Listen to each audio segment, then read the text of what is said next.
आपण अत्यंत महत्त्वपूर्ण अपडेट पाहतो. हा व्हिडिओ आपण शेवटपर्यंत पाहा. सेवानिवृत्ती प्रक्रियेत मोठा बदल. ना देय व ना विभागीय चौकशी प्रमाणपत्राची स्वतंत्र मागणी बंद. 19 डिसेंबर 2025 महत्त्वपूर्ण शासन निर्णय आपण समोर पाहणार आहोत. हा व्हिडिओ आपण शेवटपर्यंत पाहा. नमस्कार मित्रांनो, चॅनलमध्ये आपले सर्व स्वागत आहे. तत्पूर्वी आपण नवीन असाल चॅनलला लगेच सबस्क्राईब करा. 18 डिसेंबर 2025चा महत्त्वपूर्ण शासन निर्णय. त्या शासन निर्णयाचे थोडक्यात स्पष्टीकरण पाहूया. राज्य शासनाने सेवानिवृत्त होणाऱ्या शासकीय कर्मचाऱ्यांसाठी दिलासदायक निर्णय घेतला असून सेवानिवृत्ती प्रस्ताव सादर करताना स्वतंत्रपणे ना देय प्रमाणपत्र आणि ना विभागीय चौकशी प्रमाणपत्र मागविण्याची प्रथा बंद करण्याचे स्पष्ट आदेश दिले आहेत. या संदर्भात महाराष्ट्र शासनाच्या वित्त विभागाने 18 डिसेंबर 2025 रोजी महत्त्वपूर्ण शासन परिपत्रक जारी केले आहे. पार्श्वभूमी: महाराष्ट्र नागरी सेवा निवृत्ती वेतन नियम 1982 नुसार सेवानिवृत्ती प्रस्ताव सादर करताना नमुना 7 मध्ये आवश्यक माहिती भरणे बंधनकारक आहे. मात्र प्रत्यक्षात अनेक कार्यालयाकडून पूर्वीच्या कार्यालयाकडून ना देय व ना विभागीय चौकशी प्रमाणपत्रे मागवली जात होती.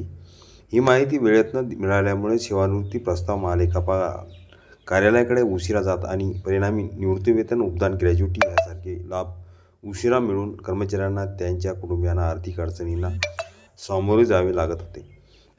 शासनाचा निर्णय: वित्त विभागाने स्पष्ट केले आहे की विद्यमान नियमामध्ये अशा स्वतंत्र प्रमाणपत्राची तरतूद नाही. तसेच 25 जुलै 2025 रोजीच्या शासन निर्णयानुसार अंतिम वेतन प्रमाणपत्राच्या कार्यपद्धतीत सुधारणा करण्यात आली असून त्या सूचनाचे काटेकोर पालन केल्यास स्वतंत्र ना देय व ना विभागीय चौकशी प्रमाणपत्रे मागवण्याची आवश्यकता राहणार नाही. महत्त्वाच्या सूचना: शासकीय निवासस्थानासंदर्भातील थकबाकीबाबत माहिती वेळेत न मिळाल्यास ठराविक कालावधीनंतर कोणतीही थकबाकी नाही असे गृहीत धरून सेवानिवृत्ती प्रकरण पुढे पाठवता येईल. घरबांधणी, वाहन, उत्सव, संगणक, प्रवास, आगाऊ रक्कम तसेच वेतन भत्ते, रजा, वेतन आणि आयकर कपात याची माहिती संबंधित कार्यालयातच उपलब्ध असल्याने अन्य कार्यालयाकडून ना देय प्रमाणपत्र मागू नये. विभागीय चौकशी किंवा न्यायालयीन प्रकरण सुरू असल्यास ती माहिती संबंधित कार्यालयाने 3 महिन्याच्या आत कळवणे बंधनकारक आहे. सेवानिवृत्तीला 6 महिने शिल्लक असतील तर ही माहिती एका आठवड्यात देणे आवश्यक आहे. ठराविक कालावधीत कोणतीही माहिती न आल्यास संबंधित कर्मचाऱ्याविरुद्ध कोणतीही विभागीय चौकशी किंवा न्यायालयीन कारवाई प्रलंबित नाही असे गृहीत धरून पुढील कारवाई करावी. माहिती वेळेत न दिल्यास संबंधित विभाग प्रमुख किंवा कार्यालय प्रमुखावर शिस्तभंगाची कारवाई करण्यात येईल.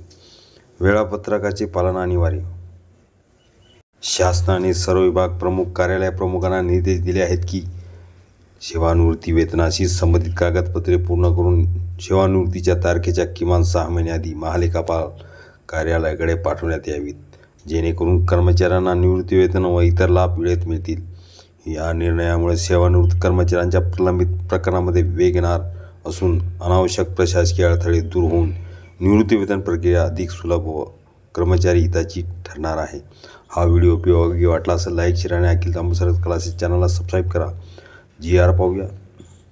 सेवानिवृत्त होणाऱ्या कर्मचाऱ्यांसाठी 18/12/2025चा महत्त्वपूर्ण शासन निर्णय आपण थोडक्यात माहिती बघितलेली आहे.